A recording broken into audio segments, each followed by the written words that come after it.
Hello my friends, this is my home workbench.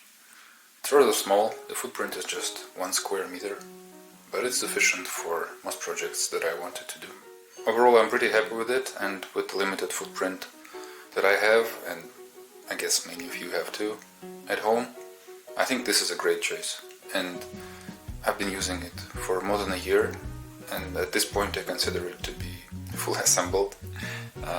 Maybe it even has too much stuff on it, but let's just start from top to bottom and see what's there.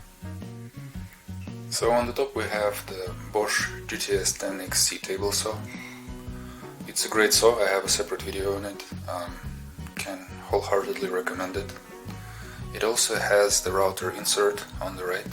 Underneath the saw on the right you see there is a Ford.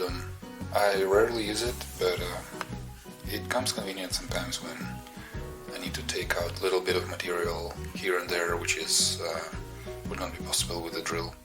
At the base of the workbench is a small IKEA dining table that I bought used somewhere, so I should have added some support, some diagonals, but I neglected to do this for a while. I guess it's okay as is. A very important part of this workbench, which is not actually on it, is this vacuum cleaner. It has a mode when it turns on automatically whenever a device that's plugged into it is on. So I just have an extension cord which everything else is plugged into, and this way it's very easy to have good dust collection. Without dust collection my entire room would be filled with dust in no time.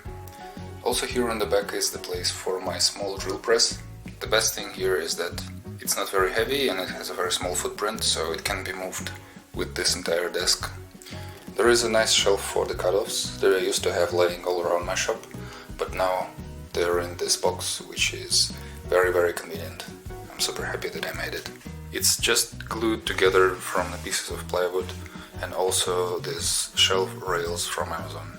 The random orbital sander, it's a must-have, and it also connects to the vacuum nicely.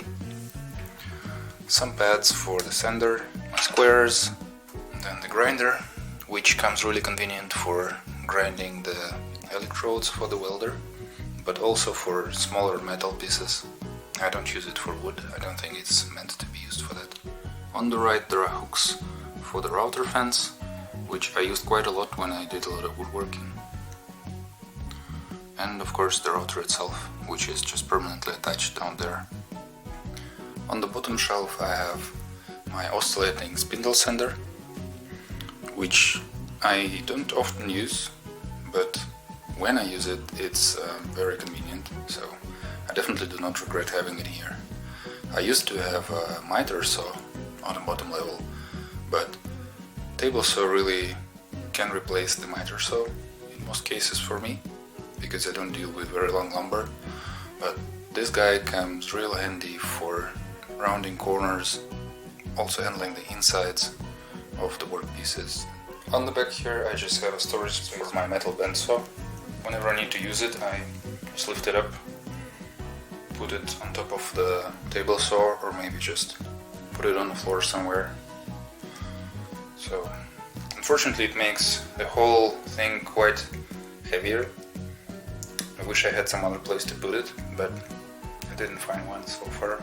And the last power tool on the list is this scroll saw. It's basically just a storage space for it, and whenever I need to use it I put it up here on the top, and you see 2 holes for the bolts. You probably noticed that it doesn't have any casters on the bottom of the legs. I think this really helps with the stability of the overall structure, though I can admit that especially with the metal bandsaw stored back there, it's getting dangerously heavy and I struggle every time I need to move it, but I think it's a decent trade-off. I don't feel guilty not using it often, because it's not taking, a separate room or a huge amount of space, just one corner. I hope this gave you some ideas. Thanks for watching and see you next time.